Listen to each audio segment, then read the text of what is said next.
Many of us know mussels as a seaside treat, perfect with a white wine sauce or on a Mediterranean menu. But mussels help us in many ways beyond our plate. Mussels are prolific filter feeders, improving our water quality and clarity.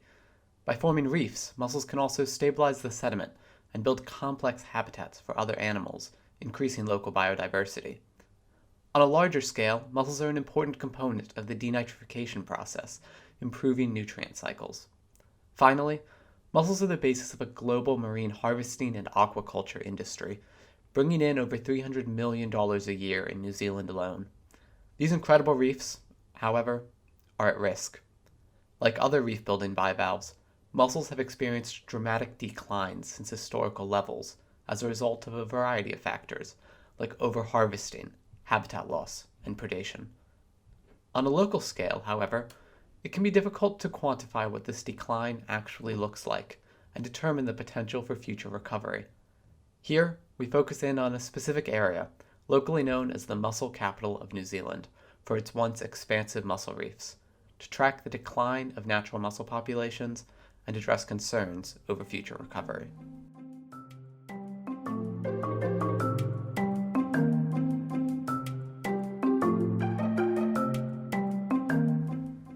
At the very top of New Zealand's South Island are the Marlborough Sounds, a complex drowned river valley system which includes Kenepuru Sound, one of the innermost arms.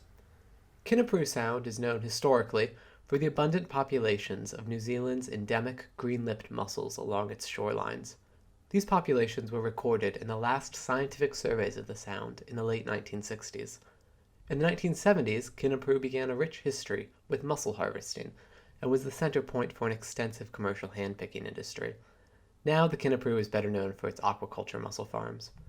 The wild intertidal mussel populations, however, are locally known to have been extensively depleted in the last 60 years.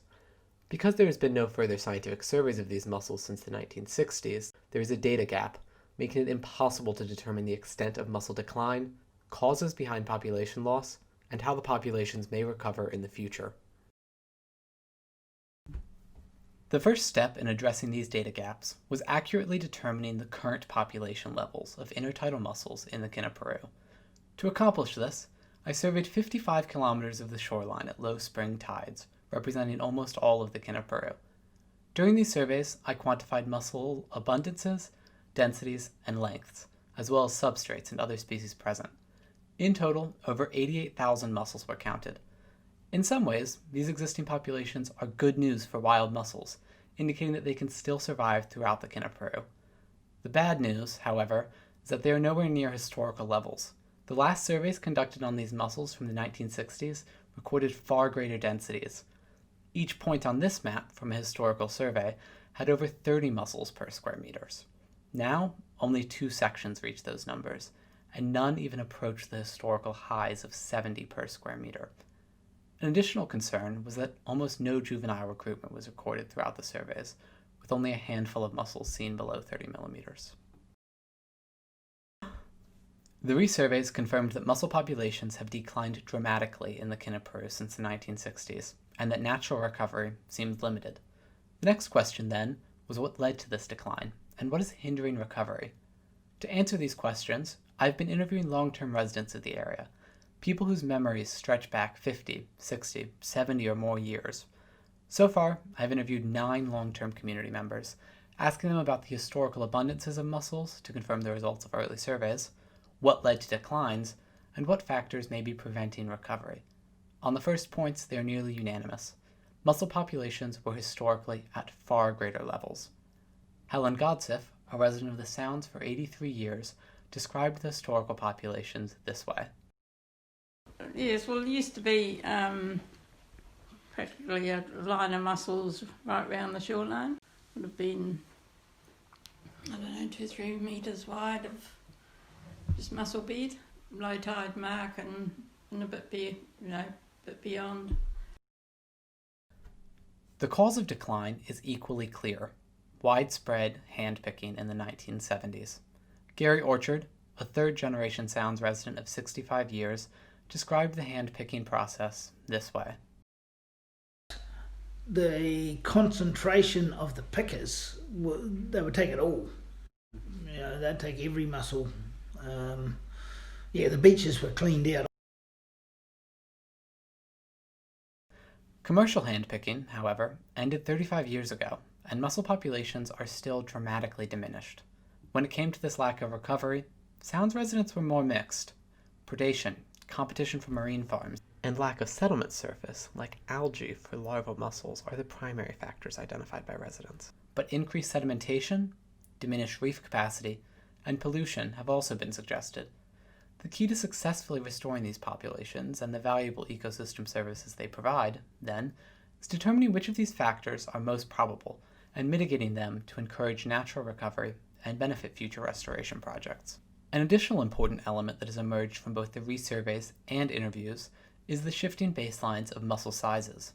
The historical surveys recorded an average mussel size of 150 millimeters, with maximums of nearly 200 millimeters, sizes confirmed by residents who reported huge historical mussels.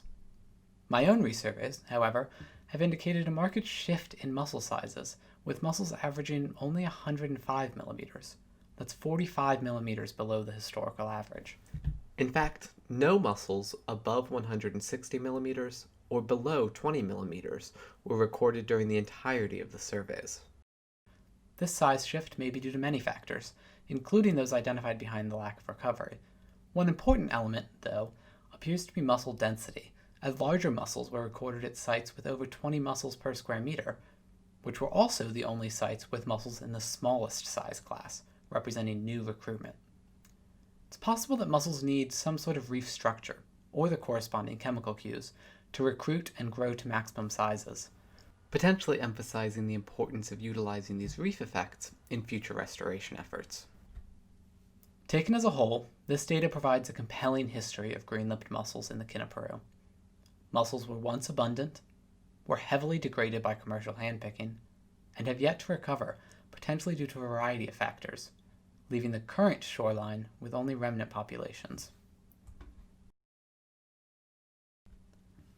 Globally, a number of organizations and working groups have responded to bivalve decline with calls for restoration. By narrowing in on the local scale, better baseline data, like current population levels and historic factors of decline, helps us understand where this restoration is needed and what kind of projects should be undertaken.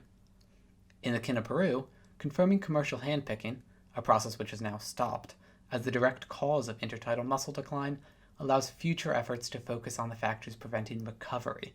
Specifically, in the future I will be testing how the loss of settlement surfaces, increased predation, and lack of reef structures may be influencing recovery, and will trial restoration methods that mitigate these risks. In conclusion, mussel populations worldwide and in the Kenepuru are at a tipping point, facing continued declines in a changing world. Restoration offers a way forward, but it must be grounded in robust baseline data and informed by local contexts, or else mussel capital will be a term of the past. Thanks for watching my presentation. I'd just like to end by acknowledging some of the people who have been invaluable to this work. First, my advisors at the University of Auckland in Niwa, Andrew Jeffs, Jen Hillman, Sean Handley, and Darren Parsons, and also to my colleagues Emily Benjamin and Cornelius Prinzler, and finally to the wonderful people of the Marlborough Sounds and the Kenepuru who have shared their homes and their insights with me over the course of this project. I'd gladly answer any questions or comments you have, and you can also reach me via email at ttoo112@aucklanduni.ac.nz, and I'm also on Twitter at TrevToon. Thanks again.